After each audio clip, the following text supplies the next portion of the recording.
Déjà, un premier élément, je ne dis pas qu'il faut acheter les entreprises américaines, je dis simplement que l'argument même de la valorisation n'est pas un argument suffisant pour vendre les unes pour acheter les autres. Voilà, c'est tout.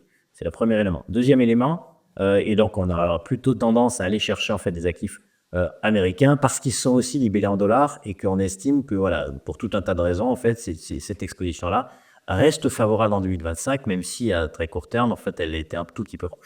Maintenant, dans le contenu, là, pour le coup, on est assez contrariant aussi, j'ai presque envie de vous dire, du coup, pour le coup, à l'intérieur même du marché américain, autant on a neutralisé, comme vous venez de l'évoquer, notre surexposition aux grands trusts technophiles. Aujourd'hui, on est face à des acteurs, ces très grands acteurs, c'est ce qu'on appelle nous des trusts technophiles, qui ont en fait une double spécificité. Bien sûr, une capacité à comprendre le monde dans lequel on vit, d'accaparer les gains de productivité parce qu'elles savent les digérer, hein, elles viennent de ce milieu-là, donc naturellement, mais c'est une capacité presque intellectuelle en fait d'avoir à appréhender ces progrès techniques pour les faire les faire siens, mais surtout la deuxième force de ces acteurs-là, c'est d'être assis sur des montagnes de cash, ce qu'on appelle en fait des trusts. Souvent, on a pointé du doigt la déconnexion entre l'économie réelle et la valorisation sur le marché financier. C'est tout l'inverse ça aujourd'hui. Parce que quand vous regardez la réalité de la croissance bénéficiaire des entreprises américaines, elle masque des disparités colossales.